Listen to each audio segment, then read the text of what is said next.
अगला क्वेश्चन दिया हुआ है आपके A1/A2 equal to B1/B2 equal to C1/C2 हो तो समीकरण में निकाय का हल क्या होगा। तो ऐसी स्थिति में निकाय का हल होता है आपके पास संगत। क्या होता है आपके पास निकाय का हल कैसा होता है, संगत। निकाय का हल क्या होता है, संगत। निकाय का हल क्या होता है, संगत। क्या होगा, निकाय का हल क्या होगा आपके पास, संगत। इसी प्रकार से आपकी कंडीशन दी हुई है नॉट इक्वल, अगर इस प्रकार से दिया हुआ ना A1/A2 equal to B1/B2 not equal C1/C2, तो ऐसी स्थिति में होता है आपके पास असंगत। क्या होता है, असंगत। क्या होता है, असंगत। तीसरी स्थिति होती है A1/A2 नॉट इक्वल B1/B2, तो ऐसी स्थिति में होता है आपके पास संगत। क्या होता है, संगत।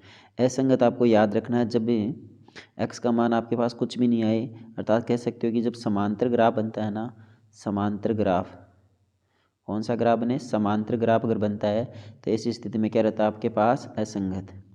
अन्य स्थितियों में, इस वाली स्थिति में क्या ग्राफ बनता है आपका, प्रतिच्छेदी ग्राफ बनता है। इस वाली स्थिति में क्या बनता है आपका ग्राफ, समपाती, यानी एक रेखा उसी रेखा के ऊपर आ जाती है। तो इस प्रकार से इसका उत्तर क्या हो जाएगा आपके पास, क्या हो जाएगा, संगत। निकाय क्या हो जाएगा आपका, संगत। क्या हो जाएगा, निकाय संगत।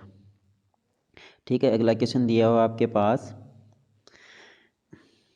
प्रथम पद क्या दिया हुआ है आपके पास, 10, 8, 6, 4, इसका सातवां पद कौन सा होगा।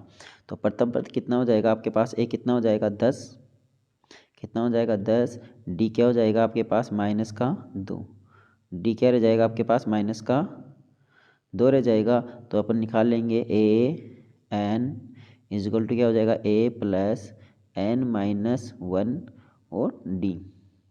ठीक है, तो एक की वैल्यू कितनी हो जाएगी आपके पास 10, n की वैल्यू कितनी है आपके पास, कौन सा पद कर रहा है, सातवां, तो 7 हो जाएगा, 7 में से एक घटा के लिख दो डायरेक्ट 6 इंटू डी कितना हो जाएगा आपके पास -2।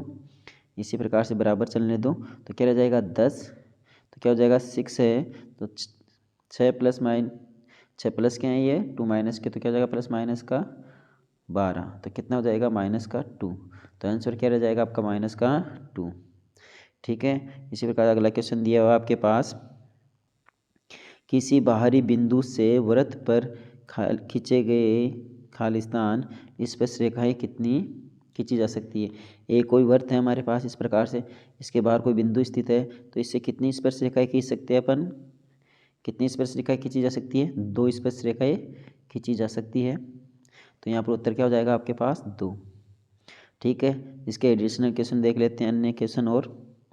तो मान लो आपके पास कोई सर्किल दिया हुआ है इस प्रकार से, तो सर्किल दिया हुआ है, सर्किल के अंदर अगर कोई वर्त के अंदर कोई कहे बिंदु वर्त के अंदर स्थित हो तो कितनी स्पर्शरेखाएँ खींची जा सकती है।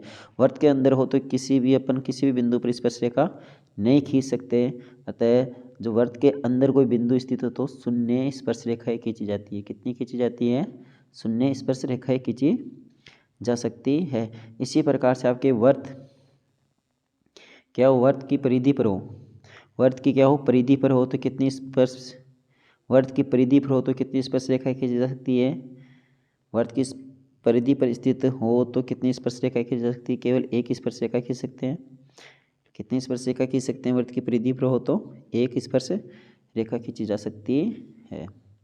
ठीक है, इसके अगला क्वेश्चन दिया हुआ आपके पास, 2 निर्देशांक ज्यामिति में 2 बिंदुओं के बीच की दूरी का सूत्र क्या होगा। 2 बिंदुओं के मध्य की दूरी का सूत्र, 2 बिंदुओं के मध्य की दूरी का सूत्र होता जाएगा रूट में x2 माइनस x1 का whole square plus y2 minus y1 का होल स्क्वायर।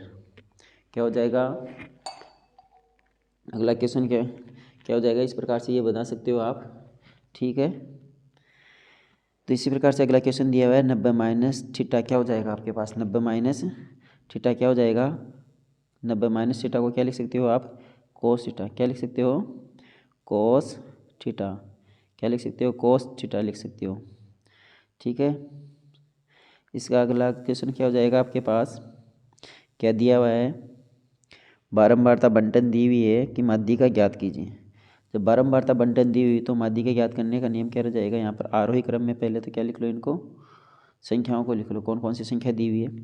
घटते बढ़ते क्रम में लिख लो, अर्थात 3 पहले आ जाएगा, फिर 4, फिर क्या आ जाएगा आपके पास 5, फिर दिया हुआ है 6, फिर दिया हुआ है 7, फिर दिया हुआ है 8, फिर दिया हुआ है 9। ठीक है, तो अर्थात कितनी संख्या हो जाएगी, बीच की संख्या कौन सी जाएगी, इधर से 3, इधर से भी कौन सी जाएगी 3, इनके बीच की संख्या क्या हो जाएगा आपका माध्य क्या हो जाएगा 6।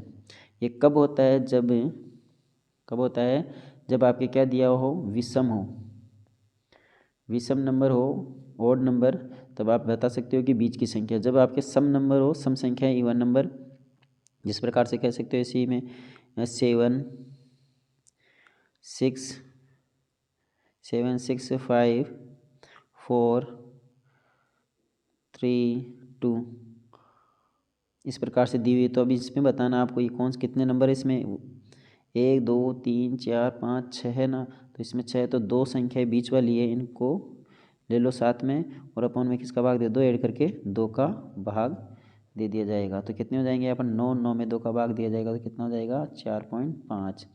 तो इस प्रकार से जब आपके पास विषम हो तो बीच वाला अंक मिल ही जाएगा आपको। अगर सम हो, बीच के 2 अंकों को ऐड कर दो और 2 का क्या दे दो भाग। ठीक है, इसी प्रकार से अगले क्वेश्चन में चलो, आपके पास दिया हुआ है क्वेश्चन नंबर तीसरे का फर्स्ट अतिलोगात्मक क्वेश्चन दिए हुए हैं। अतिलोगात्मक क्वेश्चन आएंगे आपके 3-3 नंबर के, सॉरी 1-1 नंबर के आएंगे आपके। अतिलोगात्मक क्वेश्चन कितने नंबर के आएंगे, 1-1 नंबर के आने वाले हैं। तो 2 संख्या हुआ गुणनफल दिया हुआ है 180 तथा महत्तम समापवर्तक दिया हुआ है 3, लघुत्तम समापवर्तक दिया हुआ है, ज्ञात करना आपको। तो प्रथम 2 संख्याओं का गुणनफल कितना दिया हुआ है 180। तो आपके पास सूत्र क्या रह जाएगा, फॉर्मूला क्या होने वाला आपके पास, प्रथम संख्या इंटू द्वितीय संख्या बराबर क्या होता है HCF इंटू LCM। तो आपके पास प्रथम 2 संख्याओं का गुणनफल कितना दिया हुआ है 180, कितना दिया हुआ है 180 बराबर HCF कितना दिया हुआ है 3 इंटू LCM आपके पास ज्ञात करना है। तो गुणा में तो कहाँ चली जाएगी, भाग में, तो 180 अपॉन में क्या लिख सकते हो 3, कट कर दो कितना हो जाएगा 60। तो क्या हो जाएगा LCM कितना जाएगा आपके पास 60, क्या रहने वाला आपके पास LCM 60 आपका LCM रह जाएगा। तो इस प्रकार से बता सकते हो इसका LCM कितना रह जाएगा 60 LCM रह जाएगा। इसके आगे दिया हुआ अगला भाग दिया हुआ आपके पास क्या दिया हुआ है भाग, तीसरे का दूसरा क्वेश्चन क्या दिया हुआ है डिवाइड करना है। इसी में देख लेते हैं अपन भाग देके एक बार किस प्रकार से करना है। तो आपका क्वेश्चन दिया हुआ है यही, इसी में भाग दे लेते हैं यहीं पर। ठीक है, इसी में किसका भाग देना है x-2 का क्या देना है भाग। अब यहाँ पर क्या दिया हुआ है x² + 3x + 1 का भाग देने पर शेषफल ज्ञात कीजिए। तो इसमें x-2 का भाग देना है। तो यहाँ पर मैक्सिमम घात कितनी है 2, तो किस संख्या से मल्टीप्लाई कराएगी मैक्सिमम घात कितनी बन जाए 2। तो x² माइनस क्या हो जाएगा आपके पास 2x, क्या हो जाएगा 2x। जब यहाँ के चिन्ह परिवर्तन किया जाता है x² के साथ कौन सा चिन्ह हो जाएगा माइनस का, इसके साथ चिन्ह कौन सा हो जाएगा माइनस माइनस है तो क्या हो जाएगा प्लस का। तो ये दोनों क्या हो जाएगी कट, तो क्या बच जाएगा बस 3x और 2x प्लस का हो जाएगा। तो यहाँ पर क्या हो जाएगा 5x प्लस क्या रह जाएगा 1। अब किस संख्या से मल्टीप्लाई करेगी ये संख्या आ जाए, तो किस से मल्टीप्लाई करा सकते हो आप 5x से मल्टीप्लाई करा सकते हो। तो क्या हो जाएगा 5x माइनस के 10, चिन्ह परिवर्तन हो जाएगा, जब प्लस का हो तो माइनस का, माइनस का हो तो प्लस का। तो यहाँ कट काट दो कितना रह जाएगा, तो यहाँ पर कितना जाएगा माइनस प्लस का 1 है और प्लस के कितने हो जाएंगे 10 और 1 11। तो रिमाइंडर कितना रह जाएगा आपके पास 11, कोई दिक्कत नहीं होगी। इसके आगे वाला क्वेश्चन दिया हुआ है कि बहुपद x² - 6x + 7 में शून्यांकों का योग गुणनफल लिखिए। केवल शून्यांकों का योग और गुणनफल लिखना है। तो इससे पहले अपन क्या कर लेते हैं, इसके फैक्टर कर लेते हैं, गुणनखंड निकाल सकते हो। पहले इसके गुणनखंड करके अपन क्या निकाल लेते हैं शून्यांक। क्या दिया हुआ है x² - 6x + 7 दिया हुआ है, तो इसको मल्टीप्लाई करवा लेते हैं। तो क्या हो जाएगा x² क्या हो जाएगा माइनस क्या हो जाएगा इसके शून्यांकों का योग तथा गुणनफल के मध्य संबंध ज्ञात करना है। तो -x² माइनस का 6x प्लस का 7 दिया हुआ है। तो यहाँ से आगे अगला क्वेश्चन देखते हैं अपन। जब आपके पास शून्यांकों का योग और गुणनफल पूछा जाए तो लिख देना। आप पहले लिखोगे शून्यांकों का योग। क्या लिखोगे? शून्यांकों का योग।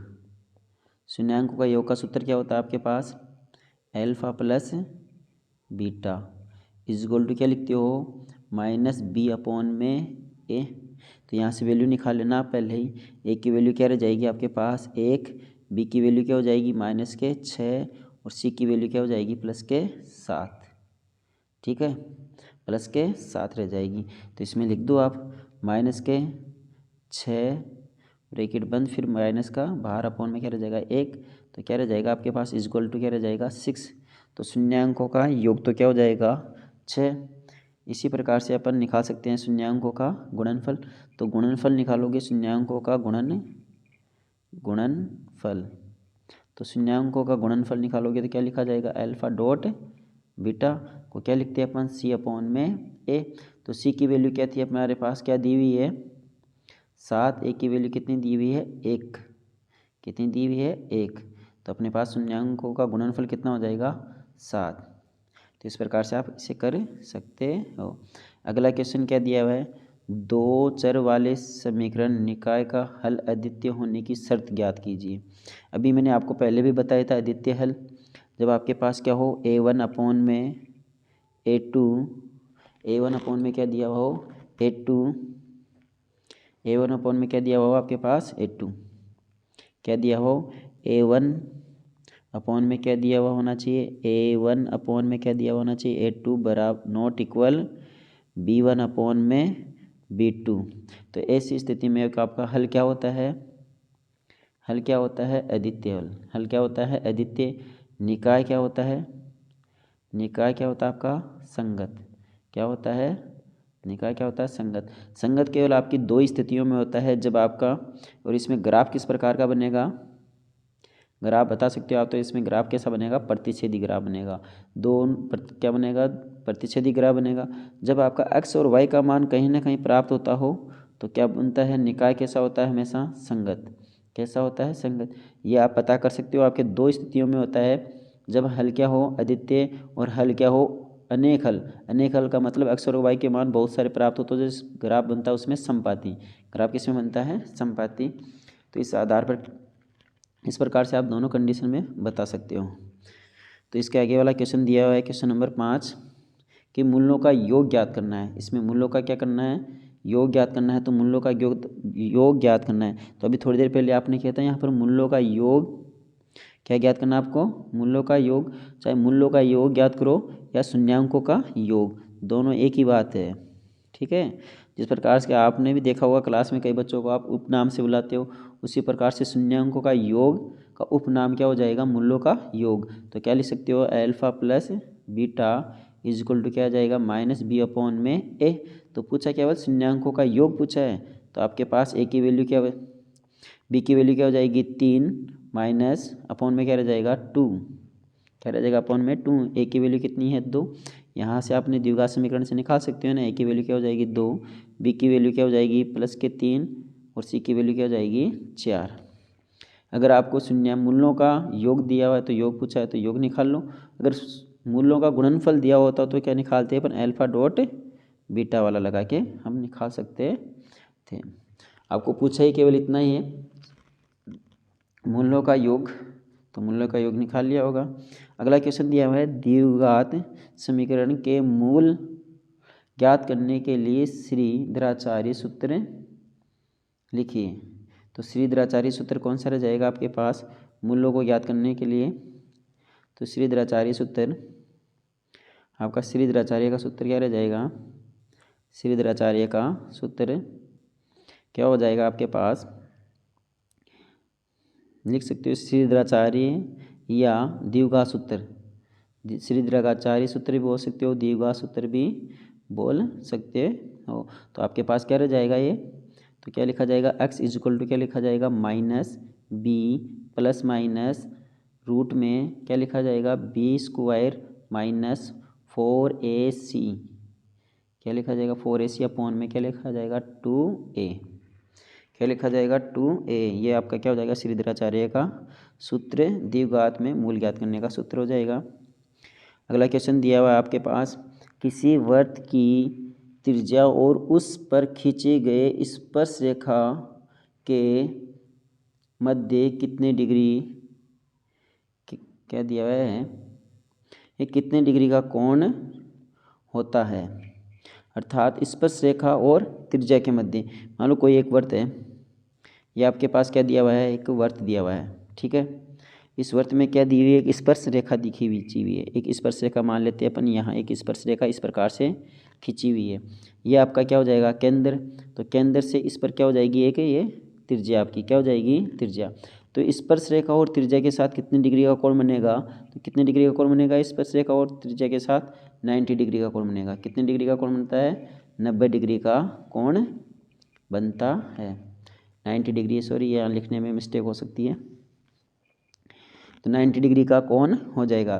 तो अब याद रख लोगे, किसी भी वृत्त में त्रिज्या और स्पर्श रेखा के साथ तो उनके मध्य कितने डिग्री का कोण होता है, 90 डिग्री का कोण होता है। अगला क्वेश्चन दिया हुआ है, निर्देशांक 4,3 में भुज और कोटि क्या हो जाएगा आपका, भुज और कोटि बताना है। भुज तो हमेशा बोलते हैं हम एक्स वाले मान को क्या बोला जाता है भुज, और वाई वाले मान को क्या बोलते हैं कोटि, वाई के मान को क्या बोलते हैं कोटि। तो आपको पता होगा निर्देशांक लिखते समय हम कैसे लिखते हैं, पहले एक्स का मान आता है, दूसरा कौन सा मान आता है, वाई का मान आता है। तो इस प्रकार से हमारा भुज तो क्या हो जाएगा 4 और कोटि हो जाएगी हमारे पास 3, क्या हो जाएगी 3। इसी के साथ हम आपको एक और क्वेश्चन बता देते हैं, ठीक है। तो दूसरा क्वेश्चन आपसे यहाँ भी पूछा जा सकता है कि आपसे एक्स अक्ष से दूरी पूछी जा सकती है, क्या पूछी जा सकती है, एक्स अक्ष से दूरी क्या होगी, तो एक्स अक्ष से दूरी क्या होगी। दूसरा पूछा जा सकता है वाई अक्ष से दूरी क्या होगी, वाई अक्ष से दूरी भी पूछ सकता है आपसे, वाई अक्ष से क्या पूछ सकता है, दूरी भी पूछ सकता है। तो वाई अक्ष से दूरी क्या हो जाएगी, जब एक्स अक्ष से दूरी पूछे, जब एक्स अक्ष से दूरी पूछे तो किसका मान लिख देना है यहाँ पर, वाई का मान, वाई का मान, ठीक है। जब वाई अक्ष से पूछे तो एक्स का मान, अर्थात यहाँ से देख लो आपके इसमें पूछ ले, मान लो थोड़ी देर के लिए इसी से क्वेश्चन ले लेते हैं अपन, एक्स अक्ष से दूरी और वाई अक्ष से दूरी। तो वाई का मान क्या हो जाएगा यहाँ पर 3, तो एक्स से दूरी हो जाएगी यहाँ पर ये। दूसरा क्या है आपके पास वाई अक्ष से दूरी, तो वाई अक्ष से दूरी है तो एक्स का मान, एक्स का मान कितना आपके पास 4। फिर भी समझ में नहीं आया तो मैं एक बार आपको और बताता हूँ कि किस प्रकार से देखते हैं। मान लो आपके पास ये ग्राफ, ये क्या है आपके पास कोऑर्डिनेट निर्देशांक दिए हुए हैं, पूछा इसने केवल एक्स अक्ष से दूरी, आपकी ये एक्स अक्ष वाली रेखा हो गई, तो इससे दूर जाओगे या तो ऊपर जाओगे, ये कहाँ जाओगे नीचे, तो ऊपर जाओगे तो किधर जाओगे एक्स वाई की तरफ ही जाओगे, नीचे जाओगे तब भी किधर जाओगे वाई की तरफ जाओगे। तो इसीलिए एक्स अक्ष से दूरी क्या हो जाएगी आपकी वाई का मान। इसी प्रकार से आपका पूछ लिया जाए एक्स अक्ष से दूरी, तो एक्स वाली रेखा ये है, ठीक है। इससे दूर कौन सी रेखा लेके जाएगी आपको, एक्स अक्ष से दूरी वाली कौन सी लेके जाएगी, वाई वाली। अगर वाई वाला पूछ ले वाई से दूर, तो वाई से दूर तो ये वाली रेखा इधर लेके जाएगी या इधर लेके जाएगी, तो ले जाने वाली रेखा कौन है, कौन सी है आपकी एक्स वाली रेखा, कौन सी है एक्स वाली रेखा। तो इस आधार पर आप बता सकते हो कि कौन सा आपका मान रहेगा। तो दूर ले जाने वाला एक्स अक्ष से तो क्या हो जाएगा आपका, एक्स अक्ष से दूरी क्या हो जाएगी आपके पास 3, और वाई अक्ष से दूरी क्या हो जाएगी आपकी 4। कोई दिक्कत। तो अगला क्वेश्चन दिया हुआ आपके पास, कोस 30 और माइनस साइन 60 का मान ज्ञात कीजिए। कोस 30 और साइन 60 का मान आप ज्ञात कर सकते हो। देखते हैं कोस 30 का मान क्या लिखते हो आप, कोस 30 का मान क्या रह जाएगा आपके पास, कोस 30 का मान सारणी में अगर याद किया हो तो आपने √3/2 माइनस साइन 60 का मान क्या हो जाता है √3/2। तो एलसीएम क्या रह जाएगा आपके पास 2, तो एलसीएम 3 माइनस रूट में 3, तो क्या रह जाएगा 0/2। तो आंसर क्या आ जाएगा आपका 0, क्या आंसर आ जाएगा आपका 0। इसी प्रकार से कह रहा है साइन 3x का मान क्या होगा, साइन 3 और 1 का मान क्या हो जाएगा। तो इधर से चलो x का मान निकालना है, तो x का मान निकाल सकते हो आप, कैसे निकालेंगे, तो लिखो यहाँ पर क्या लिखा हुआ है, ये इन्वर्स में चला जाएगा, अर्थात गुणा में तो कहाँ चली जाएगी भाग में, तो क्या लिखा हो जाएगा। तो यहाँ पर क्या पूछा है इसने साइन 3x का मान पूछा है, तो क्या रह जाएगा यहाँ पर 3x इज इक्वल टू क्या हो जाएगा साइन इनवर्स 1 और 1। साइन इनवर्स 1 में 1 का साइन 1 किसका मान होता है? अगर टेबल देखोगे तो साइन 1 किसका मान होता है? साइन 90 का मान होता है। तो 3x हो जाएगा। तो x बराबर क्या हो जाएगा? क्या हो जाएगा? 90 गुणा में तो कोई संख्या कहाँ चली जाती है? भाग में काट दो। कितनी बार? 30 बार। कितनी बार? 30 बार। तो x की वैल्यू क्या हो जाएगी आपके पास? 30। x की वैल्यू क्या हो जाएगी? 30। तो x का मान क्या आ जाएगा आपके पास? 30। कोई दिक्कत? अगर ऐसे नहीं कर सकते हो तो आपके टीचर ने ऐसे बताया हो तो आप इस प्रकार से भी कर सकते हो कि साइन, क्या कर सकते हो आप? साइन 3, क्या कर सकते हो? साइन 3x बराबर क्या लिख सकते हो? 1 है तो साइन के पदों में 1 किसका मान होता है? साइन 90 का मान होता है। किसका मान होता है? साइन 90 का मान। आपको किसका मान निकालना है? x का मान। जो किसका मान निकालते हैं गुणा में तो राशि कहाँ चली जाती है? भाग में। साइन 90 अपॉन में क्या लिख सकते हो? साइन 3। तो साइन से साइन कट, 3 से कट जाएगा। क्या यहाँ पर 90 कितनी बार कट जाएगा? 30 बार। तो x की वैल्यू क्या आ जाएगी आपके पास? 30। कोई दिक्कत नहीं होगी, आप कर सकते हो इस प्रकार से। ठीक है, तो अगला क्वेश्चन दिया हुआ आपके पास, नवा क्वेश्चन दिया हुआ है आपके पास कि बंटन 10, 12, 8, 7, 13 का माध्य क्या होगा? माध्य निकालने का सूत्र क्या होता है? राशियों का योग बटा राशियों की संख्या। यहाँ पर माध्यक नहीं पूछा, माध्य पूछा है। तो माध्य पूछा है तो माध्य कैसे निकालोगे? राशियों का योग बटा राशियों की संख्या। तो यहाँ पर क्या लिख दोगे? 10 plus 12 plus 8 plus 7 plus 13 upon में कितनी संख्या है यहाँ पर? 1 2 3 4 5। तो 5 से क्या कर देंगे अपन? डिवाइड कर देंगे। सूत्र आप लिख लेना। तो कितने हो गए यहाँ पर? ये 20, ये भी कितने हो गए? 20, 40, 40 से 10 कितने हो गए?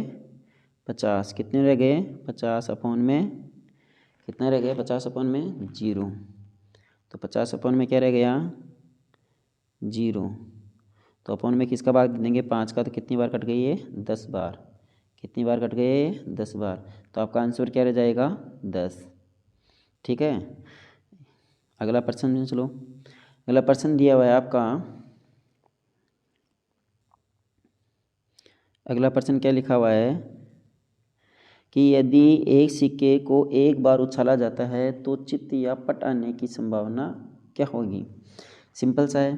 तो यहाँ पर चित्त या पट, चित्त या पट, एक सिक्के के दो पहलू होते हैं, हेड या टेल। चित्त या पट, तो एक बार उछालने पर चित्त आ सकता है या पट आ सकता है। तो आपके कुल संभावित परिणाम क्या हो सकते हैं? कुल संभावित परिणाम, संभावित परिणाम कितने हो जाएंगे? कुल समय हेड आ सकता है एक बार उछालोगे तो, या टेल आ सकता है। तो इस प्रकार से संभावित परिणाम कितने हो जाएंगे आपके पास? 2। चित्त और पट आने की संभावना क्या हो जाएगी? केवल सिक्का कितनी बार उछाला जाता है? एक बार। तो चित्त आने की प्रायिकता पूछ रहा है, तो चित्त आने की प्रायिकता क्या हो जाएगी? सूत्र लिख लेना बच्चों आप। अनुकूल परिणाम अपॉन में कुल परिणाम। अनुकूल मतलब जो आ रहा है, पहली बार चित्त लेते हैं। चित्त कितनी बार आ रहा है हमारे पास? इसमें संभावना में एक बार आ रहा है, तो 1 अपॉन में क्या हो जाएगा? कुल परिणाम कितने हमारे पास? 2। कुल संभावित परिणाम कितने हैं? 2। इसी प्रकार से पट आने की प्रायिकता पूछे हैं। पट आने की, तो पट भी कितनी बार आ रहा है? एक बार। टी कितनी बार आ रहा है? एक बार। तो 1 अपॉन में 2।